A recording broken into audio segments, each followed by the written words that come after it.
Fox News alert, North Korea has fired off another missile. It headed toward Japan. The Japanese government is saying it went over Japan into the Pacific. Japanese government says a ballistic missile launched from North Korea has flown over northern Japan and fallen into the Pacific Ocean, 2,000 kilometers off the Cape of Erimo in Hokkaido at around 7:16 a.m. local time.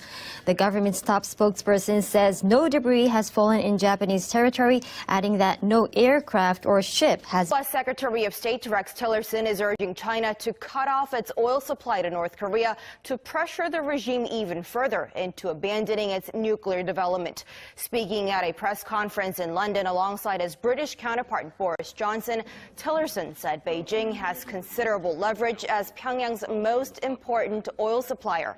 Washington's top diplomat admitted that gaining China's consent will be difficult, but said that he's hopeful the great country and world power will do what is necessary. The U.S. had sought a full oil embargo at the UN Security Council earlier this week, but was forced to drop its demands due to opposition from Beijing and Moscow. We are continuing our coverage on North Korea's latest missile launch. The Japanese government says a ballistic missile launched from North Korea has flown over northern Japan and fallen into the Pacific Ocean 2,000 kilometers east of Hokkaido at around 7:16 a.m. local time. Japanese officials say the missile was fired at around 6:57 a.m. from Suna near Pyongyang. The missile likely reached an altitude of 750 kilometers and flew 3,700 kilometers. Japan's foreign ministry says, judging from its range, it is likely an intercontinental ballistic missile. I repeat, Japan's foreign minister says, judging from its range, it is likely an intercontinental ballistic missile. Meanwhile, the U.S. military says it is an intermediate-range ballistic missile. We're going live now to the Prime Minister's office. North Korea fired one ballistic missile to the Tohoku region, to the direction of Tohoku region. And this missile flew over Japan's Hokkaido and passed over Hokkaido, and at 7:16 a.m. it fell in the east of Erimo Cape. I said 2,000 kilometers before, but at this moment we think that it's 2,200 kilometers east of Erimo Cape. And there has been no projectiles fallen on the land of Japan, and there has been no report from the airplanes or vessels of any damage. And there has been no destruction or interception by self-defense forces of Japan. Japanese government has been continuing to do a survey on any fallen substances, and we have been continuing this investigation. Following the August 29th launch, North Korea fired a missile again, and this will escalate the tension in the region. And there was no prior notification, and the missile fell near the waters of Japan, and this endangers the vessels and the aircraft, so it's quite serious. At around 8 a.m., National Security Council was convened, and we discussed the measures to be taken by Japan. The Prime Minister of Japan issued 6 items to be followed, and we checked and reconfirmed these 6 steps, and we will work to increase our security, and we will call for further restraint by North Korea, and we have confirmed that we will take a very strong and tough measures against North Korea.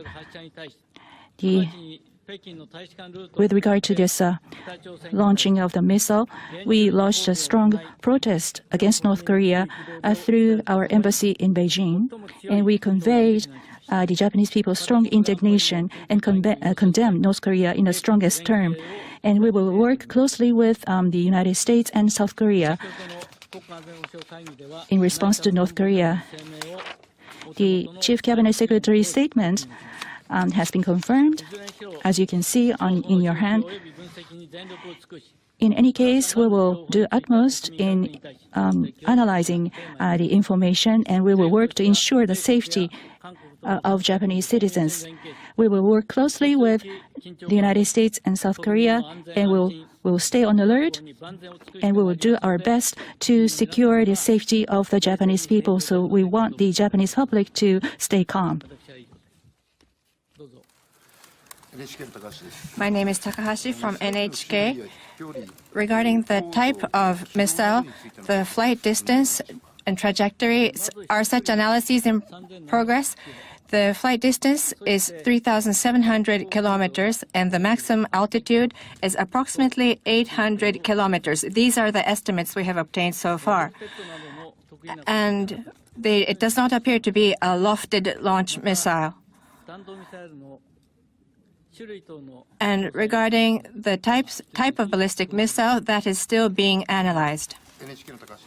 My name is Takashi from NHK. That means, judging from the flight distance, do you regard it is very likely that it is an ICBM? Not necessarily so, and all that is being analyzed right now. I'm Takahashi from NHK again, and with the latest missile launch, what are the chances that the U.S. will take military action?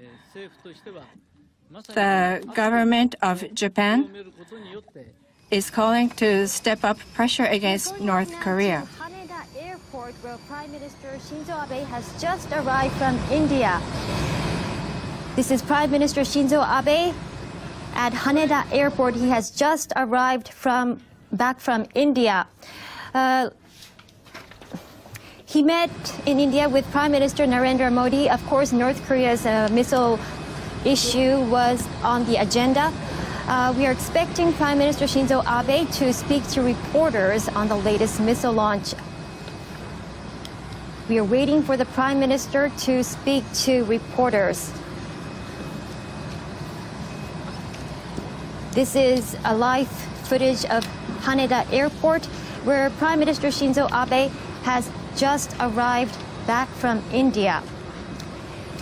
We are expecting him to speak to reporters soon. And when that happens, we will take you live to that press conference. This is a live picture of Haneda Airport. Now, White House officials say the U.S. president has also been briefed on the situation, but did not comment further. Japanese Defense Ministry officials say given the trajectory of the missile, it is likely it could be a Hwasong 12. That's the same type that was launched on August 29th. Now, people in Japan voice their concern. ちょうどホテルで起きて準備している途中だったんで、念のためということでシャワールームに入りまして困ったもんですね。何事もなくてよかったんですが、いつかもしかしたらと思うとちょっと怖い。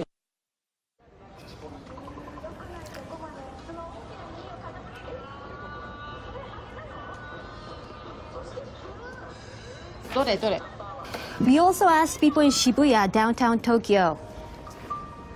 It can be a very scary time. You don't know what's going to happen, what they're going to do, how the rest of the world will respond. It's a little bit scary. I don't like the fact that that's happening, and I know politics right now are very heated, so it's a little bit tense, but we're going to still try and enjoy our time. I think the majority of the people are looking for peace, not those type of war actions. We hope the situation calms down. Now, investors around the world are also closely watching how Tokyo markets are reacting to another missile launch by North Korea. Let's go to our business reporter, Phoebe Amoroso, who is standing by at our NHK Market studio. Phoebe. Good morning, Mickey. Yes, geopolitical concerns have returned to the markets, and many traders are buying safer assets like the yen and gold. But first, let's see how the markets kicked off the trading day this Friday, September the 15th. The Nikkei opened little changed, now just a fraction in the positive, as investors are holding back from active trading. The Topix is also a fraction in the positive. Taking a look at currency levels, the dollar plummeted on news of the missile launch, but it has recovered a little. The pair is currently at 110.01 to 04. We're likely to see continued demand for the yen, as it's seen as a safer asset during times of crisis. The dollar had been gaining as US data showed inflation for August picked up, raising bets for a rate hike by the Federal Reserve in December. And after North Korea's action, investors are eyeing other safer assets like gold. Futures of the precious metal in New York are rising since the missile launch. But some analysts say investors' risk-off stance could be moderate as North Korea's threats have grown more frequent. And many investors are confident after the Dow Jones Industrial Average closed at another record high. So we'll see how these factors weigh in throughout the day. Looking at other markets in Asia, Seoul's Kospi's in the negative, as are Australian shares in the negative. China's markets open in an hour and a half. We'll be keeping track of all the market developments, but for now, Mickey, it's back to you. Thank you, Phoebe. That was Phoebe Amoroso reporting live from our NHK Market Studio.